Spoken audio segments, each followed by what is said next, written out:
la repique. La repique, la repique. Voilà, elle rigole. C'est la cousine de la belle-mère. Voilà, voilà.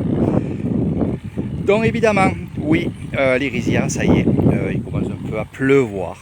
Alors je dis des fois des averses de 2-3 minutes, mais la terre retient évidemment l'eau.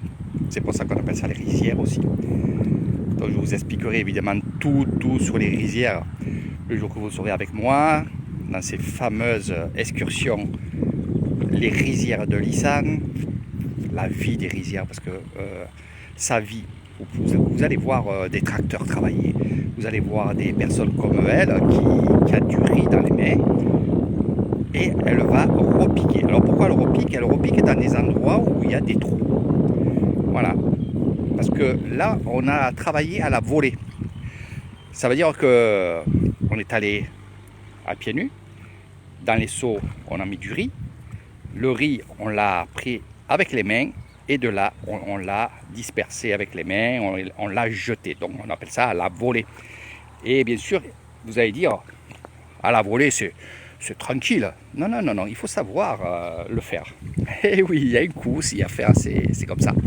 Voilà, donc il faut croiser, il y a une technique, évidemment, pour avoir le minimum de trous. Et c'est sûr que avec quelques pluies, eh bien, il y a des graines de riz qui ont été un peu dispersées. Et il y a des endroits où il y a plus de riz que d'autres endroits. Et justement, on va aller enlever ce coin de riz qui est vraiment intense. On va l'éclaircir. Et de là, le riz qu'on aura récupéré pour éclaircir ce coin-là, eh bien, on va justement le repiquer dans des endroits où il manque du riz, donc dans des trous. Voilà. Donc regardez comment c'est déjà. Voilà. Donc ça pousse très vite le riz, franchement. On était à peu près à 3 semaines de retard par rapport à l'année dernière. L'année dernière, on avait attaqué les rizières à telle date parce qu'il commençait un peu à pleuvoir. Là, cette année, ça a été long pour qu'il fasse ces averses-là. Donc on a retardé. Mais c'est incroyable à chaque fois parce que je suis vraiment émerveillé de la nature de Gaïa. On dirait, et c'est ce qu'ils me disent eux, hein, parce que quand je leur dis justement, hey, ça fait 3 semaines qu'on aurait dû planter le riz, semer le riz. Et les paysans me disent, t'inquiète pas Eric, t'inquiète pas. Même pelai.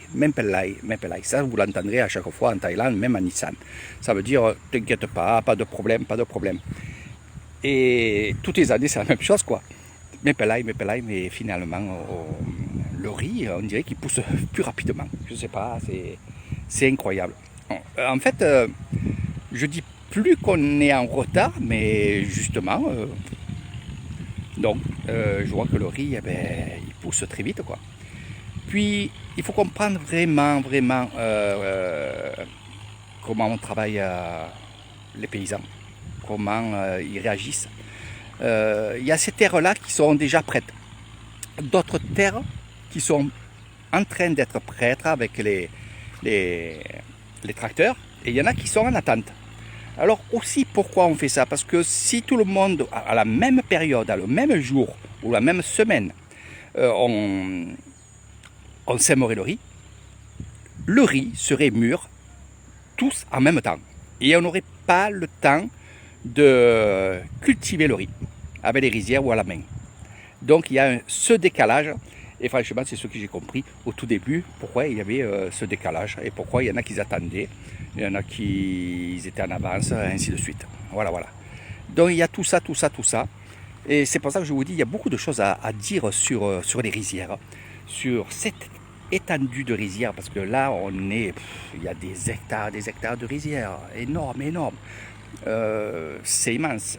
On va dire le 80% de riz en Thaïlande se fait ici à Nissan. Les bungalows sont juste derrière moi. Donc vous partez des bungalows et vous atterrissez dans un petit chemin que je vais vous montrer puisque ça va être la fin de la vidéo. Et vous pourrez aussi vous balader, faire des belles balades à pied ou alors en motobike que je vous laisserai. et vous arriverez, évidemment. Faites attention, dans les rizières, on se perd. Les chemins, il y en a de partout.